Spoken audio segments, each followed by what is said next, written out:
On this daredevil episode of MythBusters, Okay, go! Adam and Jamie get a grip I think I had a nightmare just like this one. as they test that old movie myth, can you cling to a moving car? Come on, give it to me.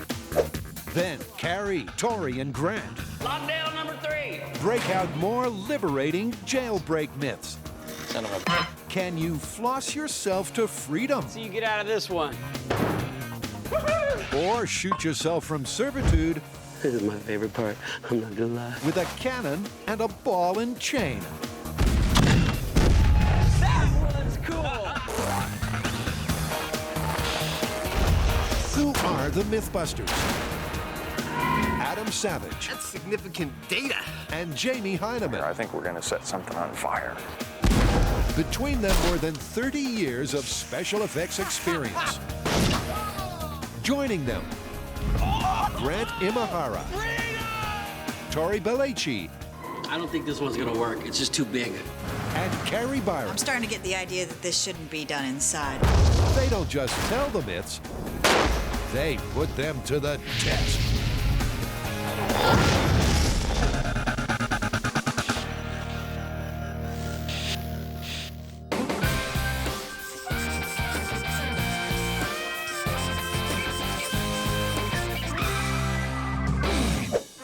Why are you working out? Our next myth, man, we're gonna need all the arm strength we can get. Why's that? It's a classic Hollywood action movie staple, the car roof cling. Oh, you mean where somebody jumps on top of a car and tries to hang on while it's driving? Yeah, but the driver's trying everything he can to shake him off. And we've got to test this. It sounds dangerous. And fun. Our specialty. Getting a grip has been the speciality of stuntmen since motors and movies first teamed up. But in reality, is clinging onto a wild ride really plain sailing? You know, hanging on to a car is one thing, but falling off, we could get seriously hurt. Yeah, I've been thinking that too. That's why I've been picturing in my mind a crane arm that would come out of the trunk of a car and go over the top of it. Then we could tie into it, and that would allow us to show one of us losing his grip, but not losing his life. Exactly, and I think we should make it long enough not only to test holding onto the roof, but also being able to hold on to the hood. Well, we can build it, but we'll have to do a thorough job of it, because our lives are going to depend on it. They will. So, if you're a stuntman in Hollywood and you're holding onto the roof of the car like this while it's driving, chances are you're wearing a harness that tethers you to the car. Similarly, if you're on the hood, you're also wearing that kind of system. This isn't gonna work for us because Jamie's gonna try and shake me off of this car, and it's gotta be demonstrable that I'm being shaken off the car without letting me hit the ground. Which tells me that some kind of cable tether isn't good enough. My legs could slip over and hit the ground. There's a lot of problems with that from a safety standpoint. And in theory, their overhead crane idea should overcome those problems. But in practice, the boys are baffled at how to build it. So, cue the brainstorm. Shatter out this back window. Get away with using a counter spring of some sort. It's gonna be like a double-masted thing. And that's all that additional weight that we don't need up high. If it does fail, whoever's up there, we're in deep trouble. After a frightening 2 hours of back and forth, Okay. the MythBusters finally have a plan. Okay, good. I like that. Oh, looks good. A plan that's all about junk in the trunk. They're going to cut into the trunk to get to the frame. To this, they'll weld a steel tower that they'll attach to a crane beam. The crane beam will link to a safety harness T-bar that they'll clip into while holding the roof and the hood. Attention, former car. Prepare to be modified. Resistance is futile. Ain't that the truth? Especially because there's a savage on the loose. Now may seem like a good time to say, well, there's your problem. This used to be a car, right? A few minutes ago, even. With the car frame exposed and the trunk tower support system time-lapsed into place, next the boys strain with the crane. When you just heard the VO guy saying we were straining with the crane, I want to point out that's not entirely true. This is not a crane part we're using. It's triangular antenna truss, used in radio towers and stuff like that. But the reason we're using it is because its triangular structure, just like in a crane, affords it a tremendous amount of lateral strength.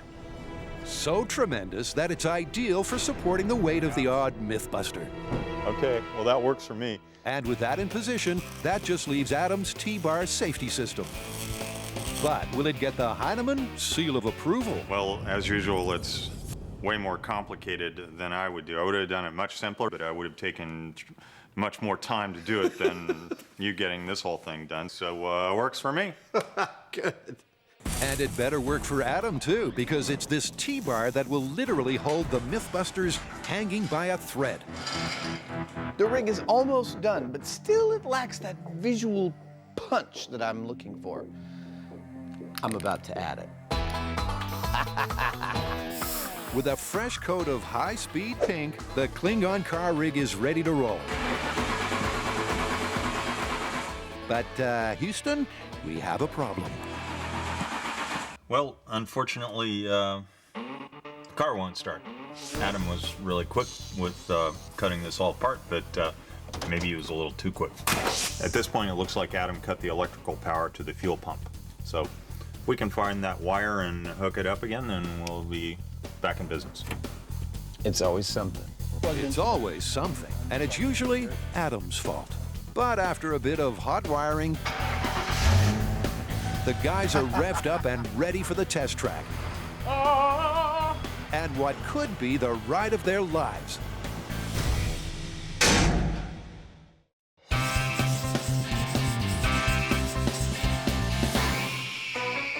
All right, so what's up with the convict suits again? Have your shady past caught up with you? Well, actually, yes. Remember a few months back when we devoted an entire episode to prison break myths and we rappelled down a wall using bed sheets, toilet paper, and hair? Of course. And we escaped. Yeah, well, the trouble is, the fans want more. Ever since that episode, we've been inundated with ideas for new prison break myths. Now, are you sure these are fans and not prisoners sending in these requests? We're busting out of here, see? Yep, in one of the all-time most memorable myth-busting moments, ropes made of bed sheets, God. human hair, I see split ends. and toilet paper successfully aided and abetted a 14-story prison break. All right, so what's up this time? Well, two things. First of all, the fans think that you can escape from prison using a little muscle and a lot of this. What? Yeah, they reckon you can cut through the bars using dental floss. All right, what else? Well, the other one's a little bit higher octane. Supposedly, back in the day, a prisoner took the ball from his old-timey ball and chain, put it in the prison's ceremonial cannon, and launched himself over the fence to freedom. But first up is the fan-fueled fable that flossing can set you free. And back at the big house, Alameda County Courthouse Jail, Hey, Uncle Billy! some of the team are about to get an inside look at the myth. Lockdown number 3! There you go. There's some dental floss. I'm gonna go talk to JD. Good luck getting out of this jail cell. Dude, is this really locked? Dead man walking! That's really locked. So while our duo of desperate dental hygienists attempt to break out, Oh, look. I removed some plaque. Tori gets some inside info from friend of the show, Sergeant J.D. Nelson.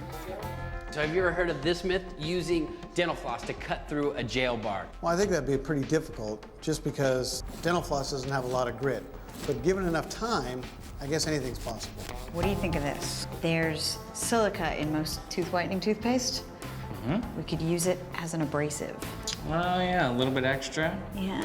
to accelerate the process. Yeah. That abrasive silica, or sand as many of us know it, is a grinding agent used to remove those stubborn stains. But will it remove those stubborn steel bars? Hey, knock that off. Troublemakers. We're gonna have to keep them locked up for a long time. So cutting the bars is a definite, penal code violation. Bound to happen eventually.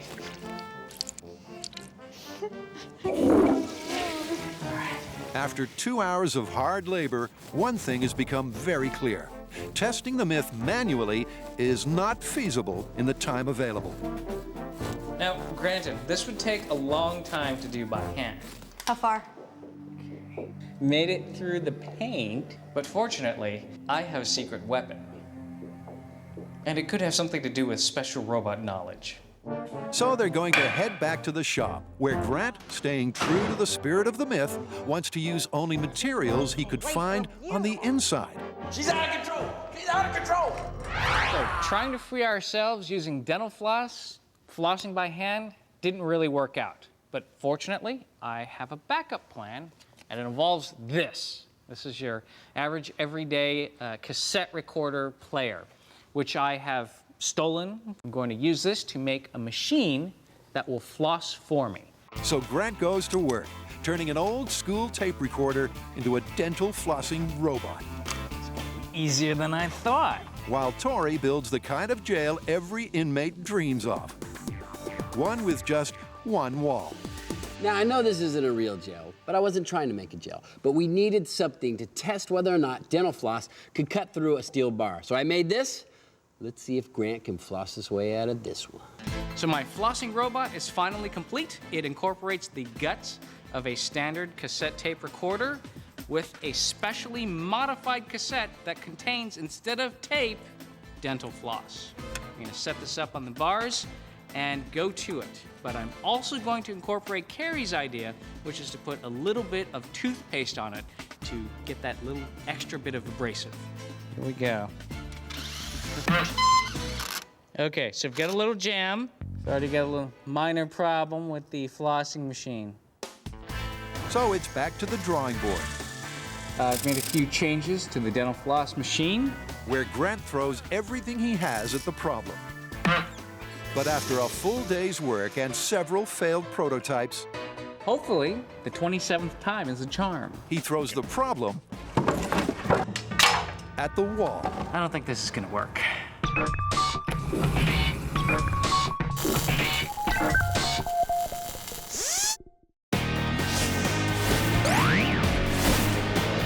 This baby right here got plenty of miles on it, but she's still good for plenty more.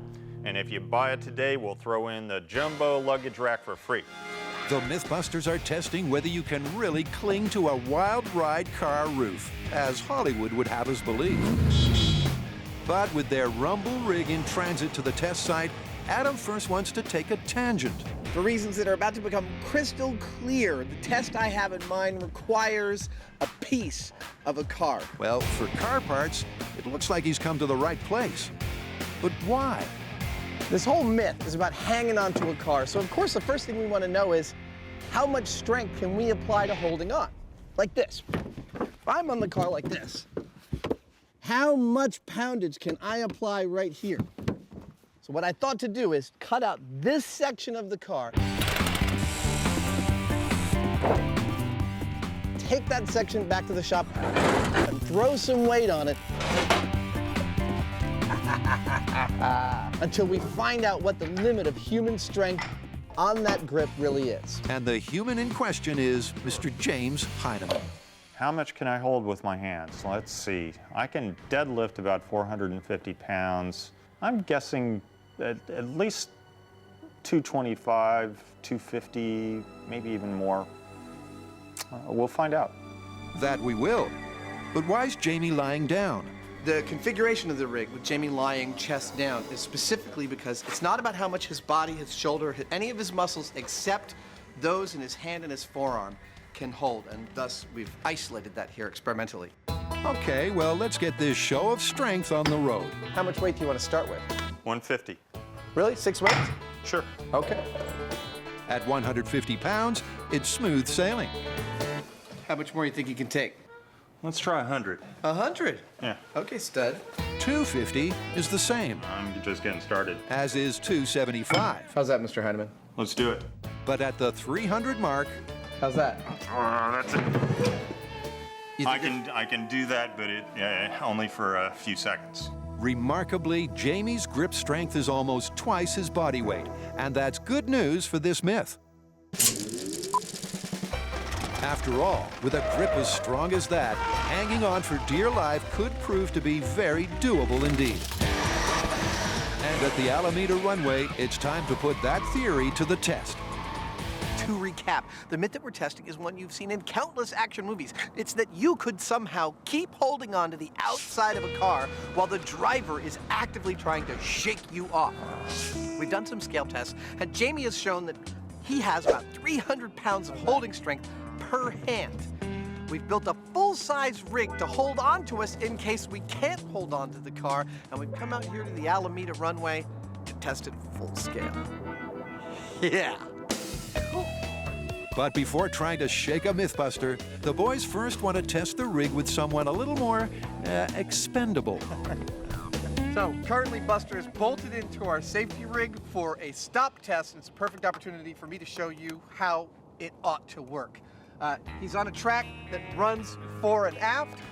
Jamie's gonna run this car up to speed, slam on the brakes as hard as he can, and at that point, Buster is gonna slide all the way forward and stop. And hopefully, we're gonna learn how safe this rig is to use by watching what happens to poor Buster. And unlike Adam or Jamie, poor old Buster won't be holding on at all. All right, Mr. Heineman, are you ready? I'm ready. Start your engine and begin the untethered Buster stop test in 3, 2, 1, go. Jamie floors it and takes the car up to 45 before slamming on the brakes.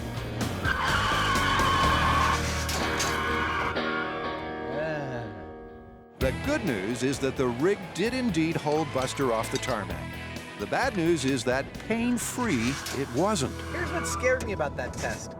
This guy right here, he's made for firemen to carry up and down stairs, to drop in burning, smoky buildings. He's made to take the kind of abuse you just saw and come back for more. He's engineered for that.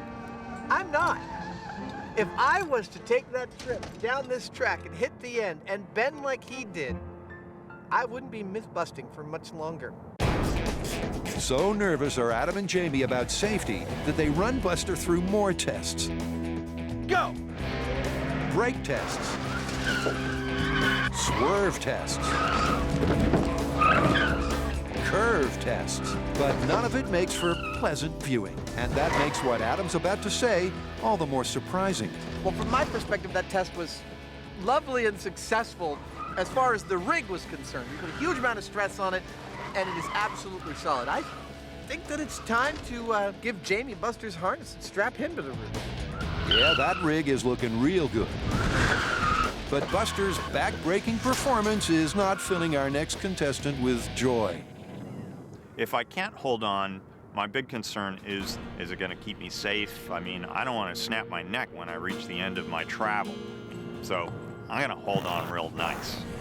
And real hard, Jamie, because this myth could get dangerously ugly.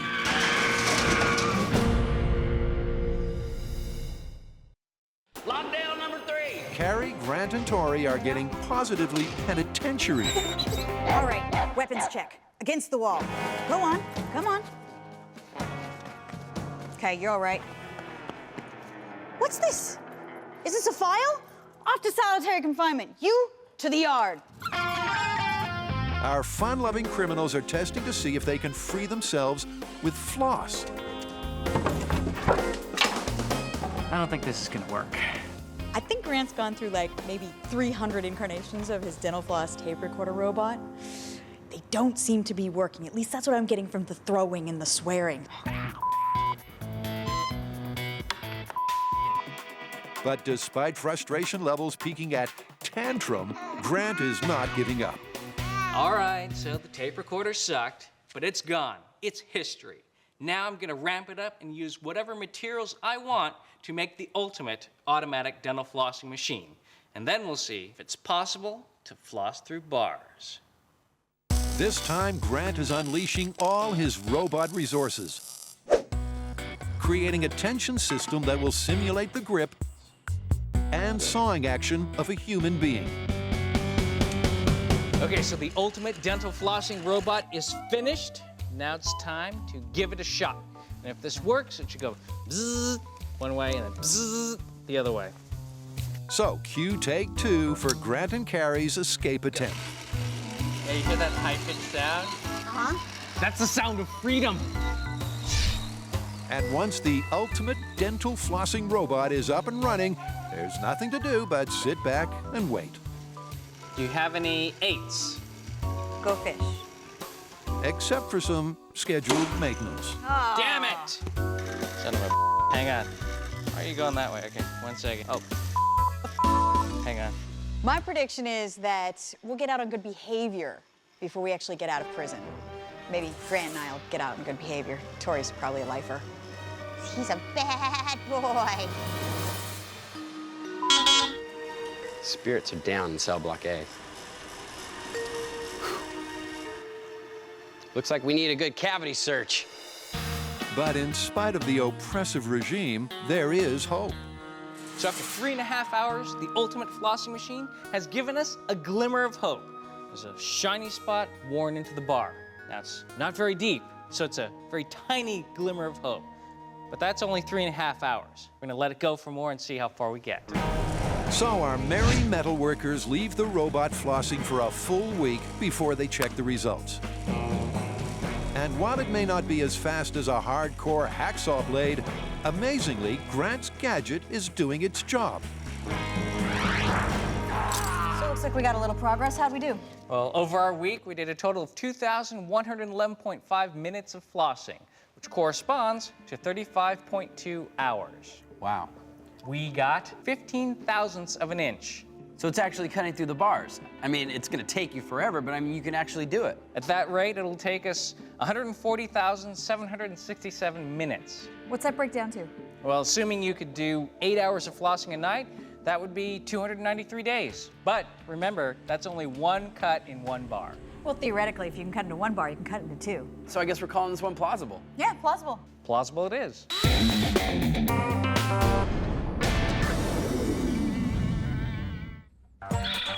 In the movies, people hang on to all sorts of things.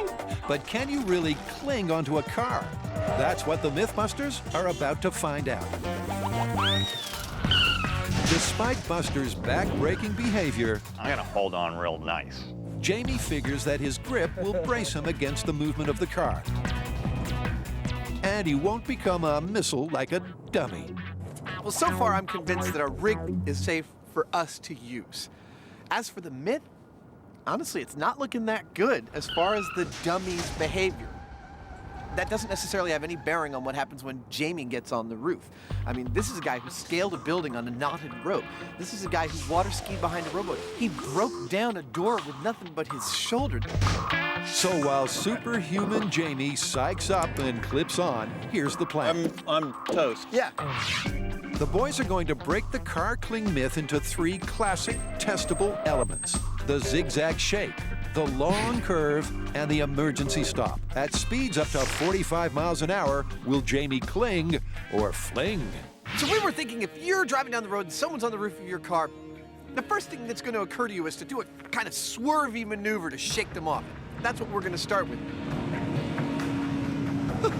Well, the insurance company won't let us go above 45 miles per hour, so I say let's go to 45 and give it all we got. I'm ready for you, buddy. Let's go. I think I had a nightmare just like this one. To make things a little bit easier for Jamie, for this initial test, although the speed is up, the windows have been rolled down. Will Jamie get a grip? Here we go. Multiple swerves. In 3, 2, 1, go. I'm gonna get into character. Who's that on my car? Yeah, baby. Come on, give it to me. Here we go. Swerve 1, swerve 2, swerve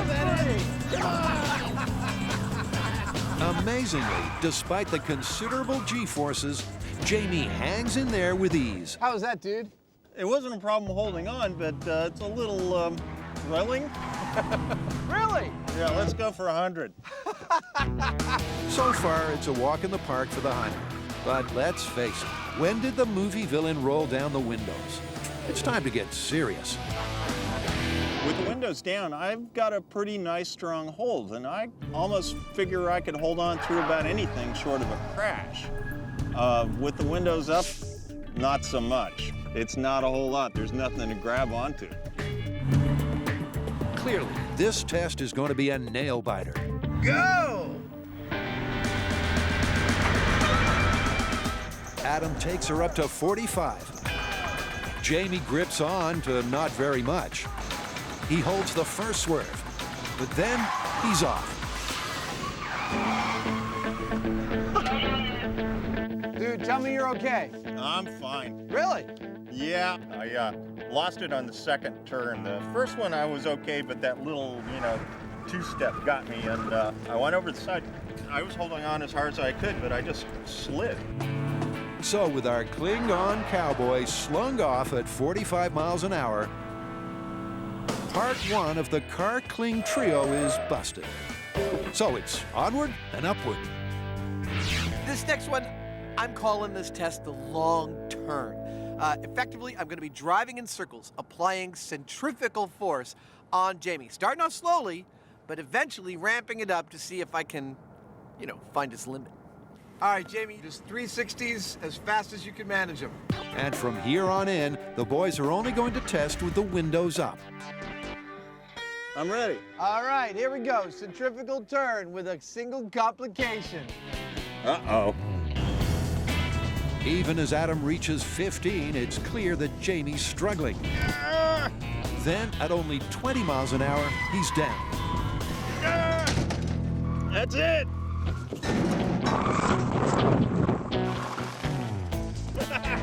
I'm okay. How you doing there, brother? That's kind of hard. I mean, I was doing all right, but all my weight is just like right on that little tip of the finger, and sooner or later they give. In fact, it's virtually impossible, meaning that part two is also busted. So it's time for the finale. Windows up. As we usually do, we have saved the worst for last. We are now going to subject Jamie to the sudden stop, which hopefully will send him virtually tumbling forward on the car. I won't be adding the second part that you always see in the movies in which I drive over him. That's what our rig's supposed to prevent. But I tell you, I don't think he's going to be able to hold on during this test. Jamie? Yeah. I think you're going down in this one. You do, huh? Uh-huh. We'll see about that. All right. Sudden stop. Here we go. In 3, 2, 1. For safety's sake, Adam takes the car up to just 25 miles an hour. Jamie desperately braces himself with all the strength he can muster.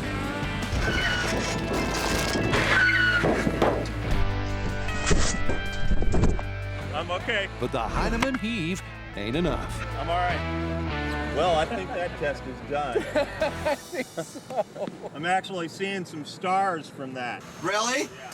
As Jamie flew off the roof like a giant piñata, the G-force was so great that he nearly blacked out.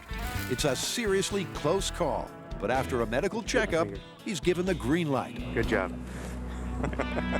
That one was a little too close for comfort. I really dug my fingers into the windshield. I knew exactly when Adam was going to hit the brake, and I was braced for it, but it still just wasn't quite enough. But in a real-life situation, you're not going to know when something's going to happen. You're not going to be able to brace for it. So that's a huge difference. And like as not, you're going to be flying off the car in a heartbeat. In other words, it's part 3 busted. And after drama like that last test, you'd think the MythBusters would pack up and head home. But no.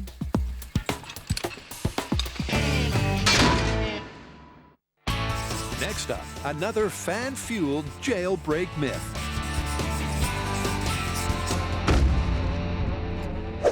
Okay, so our last prison escape myth is a bit bizarre. It comes from a fan posting under the username PizzazIP, and it's a story of an 18th century prison escape. And according to our message board friend, in this prison, all the prisoners had ball and chain, but instead of being a hindrance to his escape like you might think, it was actually his method. How? Well, in this particular prison, there was a cannon on the roof, and every hour on the hour, the cannon would fire. So one day, while no one's looking, he sneaks up to the roof, drops his ball in the cannon, and you see where I'm going here, right? Yeah, he fires the cannon sends him over the wall, he survives, and returns to a life of crime. Exactly. Sounds like it's boom time. It's a preposterous prison parable. Can a felon armed with a cannon, black powder, and a ball and chain really fire himself to freedom. This sounds like a crazy myth.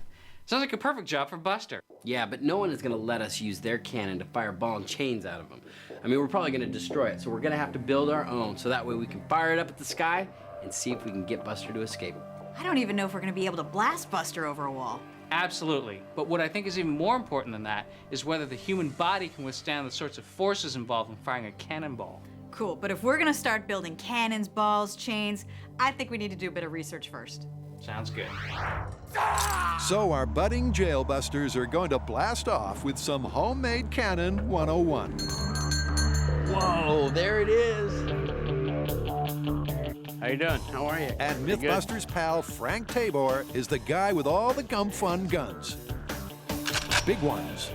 We're trying to build a cannon, and we heard that you had a mortar, so we thought we'd come down and take a look at it and maybe get some ideas. Yeah, it's going to be the same principle. You're just going to have a longer barrel on yours. Mortars are shorter. And of course, the stuff that sets these babies off is black powder. How much powder do you use? For us to send a 16-pound bowling ball, we use 3 12-gauge shotgun shells full of black powder, and that'll push it out about 700-800 yards. Sounds perfect. So our fantastic fabricators measure up. I think we got some good stuff. Yeah, I think we're good. Where's Frank? What are you doing? How fast can you run? Very.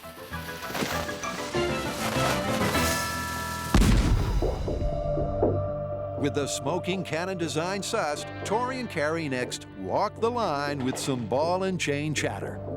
To investigate what a real ball and chain would look like, we've come to Folsom State Prison. Because not only is this a famous prison, but it has a long history, and we think this will be a great place to start.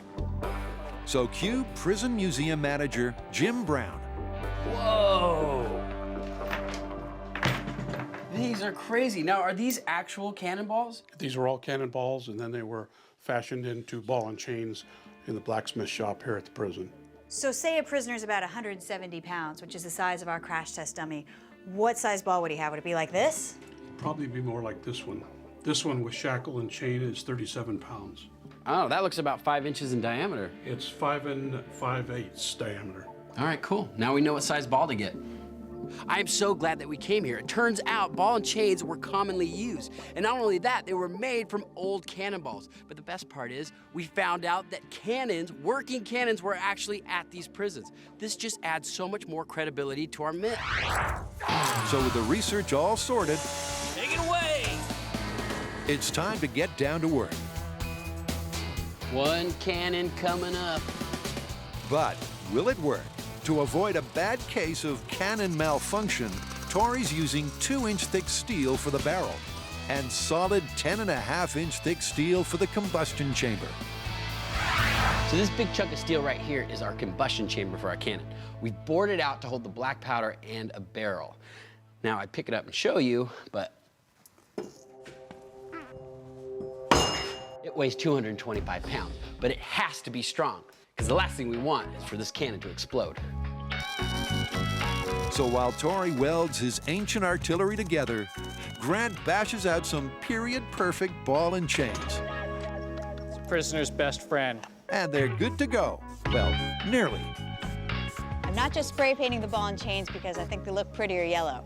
2 reasons. 1, it'll be a lot easier to see on our high-speed camera. And 2, we've learned from past experiments when we've shot cannonballs, these things are really hard to find when you embed them in a hillside. That's assuming, of course, that Tori's piece stays in one piece. It's a thing of beauty. This is my first cannon. Let's hope it works.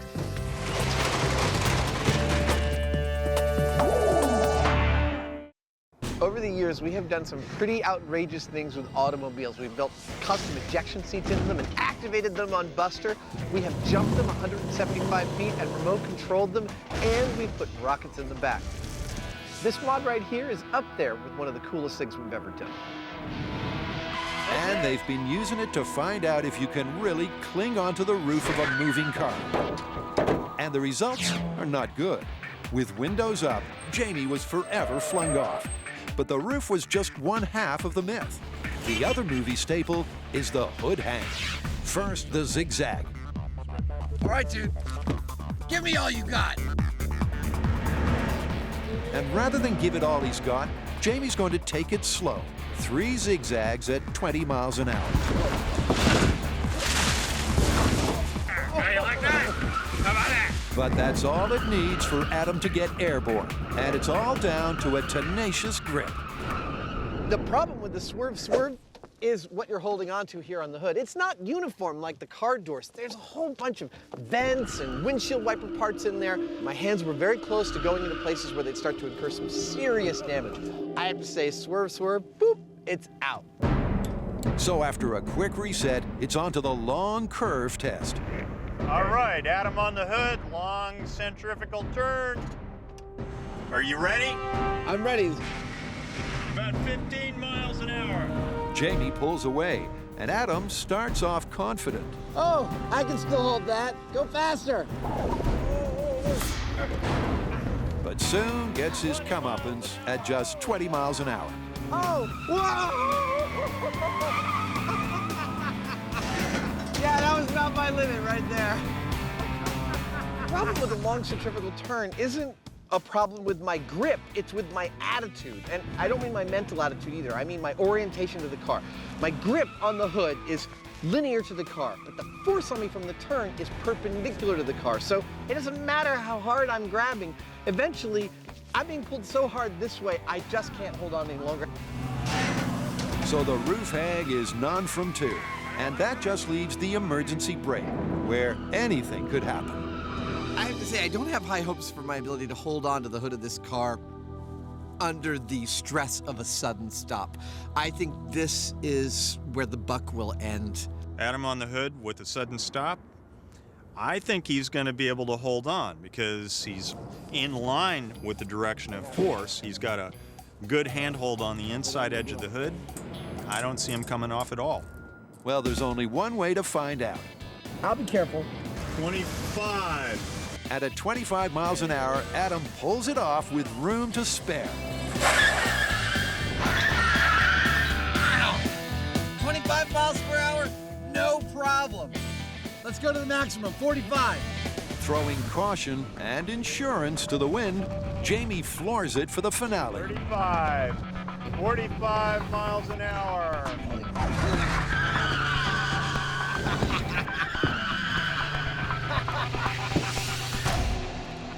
Yeah, I held on.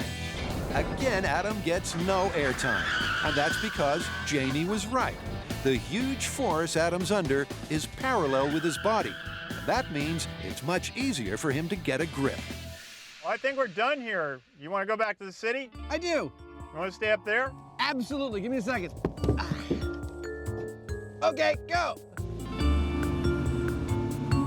I think you'll be all right up there. I mean, you've got your seatbelt on. What are you doing? Nothing. How fast can you run? Very.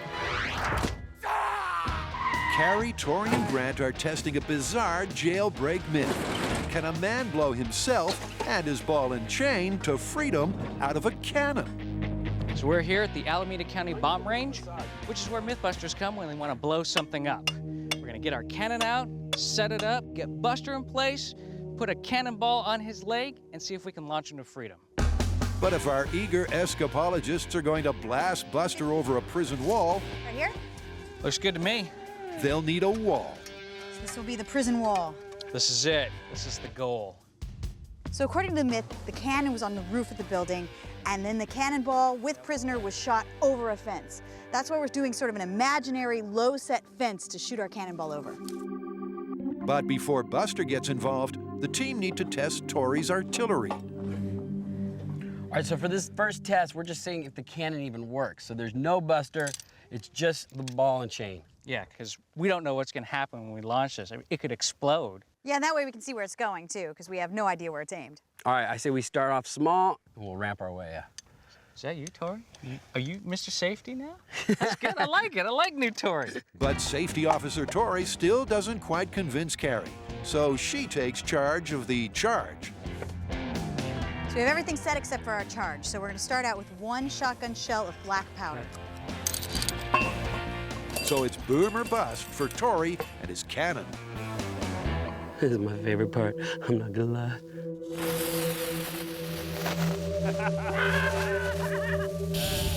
As you see the fuse getting shorter, the tension mounts. Yes! Touchdown! Nice! Nice. All right, good pop. Cannon works. Traveling at more than 130 miles an hour, the ball and chain shot 80 yards. That's way over the wall and just perfect for our myth. All right, buddy. It's time for the old ball and chain. So now the team is ready to load the cannon and let rip once again, this time with Buster in tow. It's nothing personal, you know. You know that, right? And with a bit more grunt to get him on his way. Okay, 2 shotgun shells of black powder. If one shot blew the ball and chain 80 feet, will 2 shots fly Buster 50 feet and over the fence? Okay, let's do it. All right. Well, no time like the present to find out. Okay, so our cannon is in place. It's aimed at the wall's all set up. We've got our cannonball attached to Buster's leg, and our prisoner Buster is ready to fly. All we need to do is light the fuse. Yeah! Something good is bound to happen. Something's gonna happen. Let's hope it just knocks him over the fence and the myth's confirmed. All right.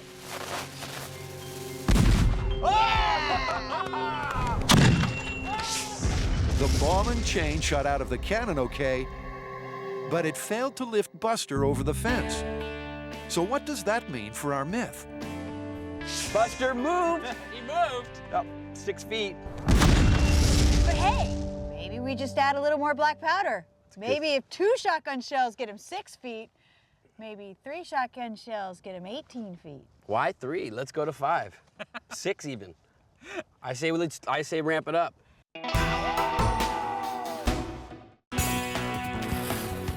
Carrie, Tori, and Grant are having a blast with this bizarre jailbreak myth. Is it possible to fly a jailbird to freedom by firing his ball and chain clean out of a cannon? So far, it looks like this myth just might fly. All that's needed is more oomph. Or is it really that simple? Well, you know what? Buster is made of metal, so he's totally missing the human element. Well, we do have some rope. To the best of our research, is the closest that we could find to the breaking strength of human tissue.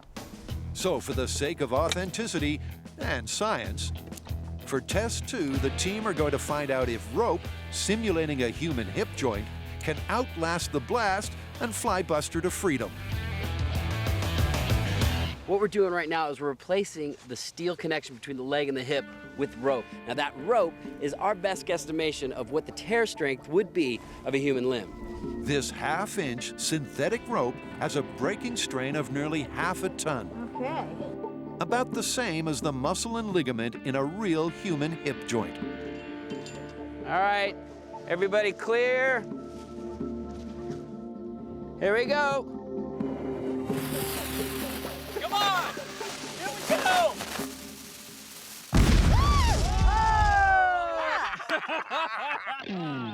Is it a bird?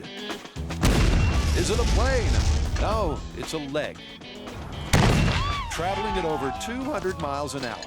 But it's still not enough to lift Buster's body into the wild blue yonder. Lit the fuse, ran for cover, the cannon went off, but Buster was left behind. But his leg went free. It actually made it over the wall. The thing is, though, a real person would not survive this. Ah, yes! Dang! That's what I'm talking about! The only thing that's free is his leg from his body. So did he escape from prison? Afraid not. But you know what? No matter how you look at this one, it's still busted. Yeah, from the human analog perspective, not only did it separate the leg from the body, but it ripped off all the flesh. There's no way you're surviving that. Even with an entirely metal skeleton, he's not making it over the wall in one piece. Yeah, this would never happen. Busted. Totally busted.